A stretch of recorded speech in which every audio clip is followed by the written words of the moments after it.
Caroline Lecoq qui pilote Fan de la Vitar a l'expérience. Elle avait pris plusieurs deuxièmes places sur l'hippodrome de Mons en début d'année. Elle vient de terminer deuxième récemment. Allez, sous les ordres. Cette fois, le départ est validé. Coco Bongo prend tout le monde de vitesse et s'empare de la tête. Flupkepan est venu dans son sillage. Le 4 extrême de gros vient un petit peu plus loin.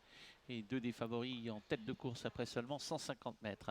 Notez la présence un petit peu plus loin d'un concurrent qui progresse. C'est l'As Foscaleo qui vient aux avant-postes aux côtés du 4 extrême de gros. Alors qu'on est resté au poteau et on s'est montré fautif avec le numéro 6, Delicioso. C'est déjà terminé pour lui en tête de course. Coco Bongo, suivi par son opposant numéro 8, son opposant en betting, Flupkepan. On est bien placé également avec Foscaleo. Disqualifié le 6 et le 10. On fait la corde avec le 4 extrême de gros. On est bien placé également avec le numéro 5, Fan de la Vitar, qui vient juste derrière ceux-ci. Oui, 6 et 10 ont été disqualifiés, Delicioso et Biasino, Gerasino.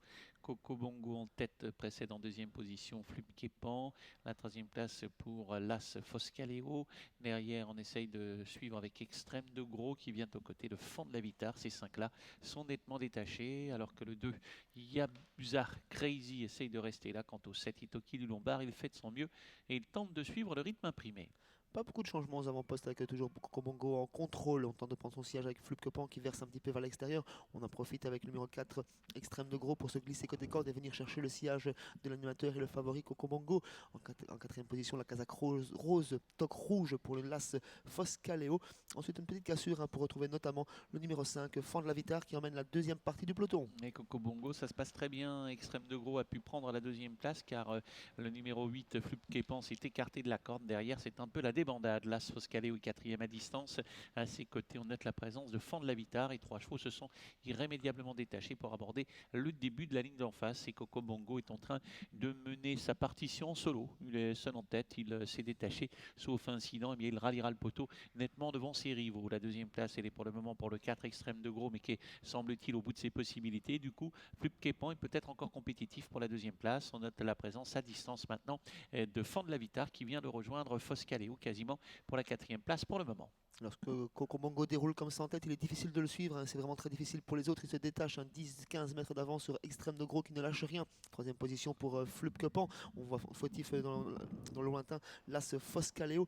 On tente de faire la jonction avec numéro 5, Fan de la Vitar pour la troisième place. Cinquième position pour le moment pour Flying Jet. Et toujours en tête, Coco Bongo nettement détaché. Extrême de Gros a Disqualifié, peut-être jeté Lars. tout son feu, ce qui va permettre à Flupkepan de revenir sur lui. À distance encore, et bien le 5 Fan de la Vitar vient plus loin. Entrée de ligne droite, Coco Bongo nettement détaché d'Extrême de Gros qui essaye de résister. Flupkepan va devoir se contenter d'une place, peut-être la troisième ou la quatrième, car Flupkepan est en train de faiblir un petit peu et Fan de la Vitar refait du tir. Coco Bongo va passer le poteau détaché, une cinquantaine de mètres le sépare de Extrême de Gros. Fan de la Vitar va venir peut-être ravir la troisième place à Flupkepan. Pas de souci pour Coco Bongo. Extrême de Gros termine deuxième, Fan de la Vitar troisième, la quatrième place pour Flupkepan qui n'en pouvait plus pour finir. Pas beaucoup de surprises avec Coco Bongo qui s'est imposé, hein, comme on pouvait le penser avant l'épreuve.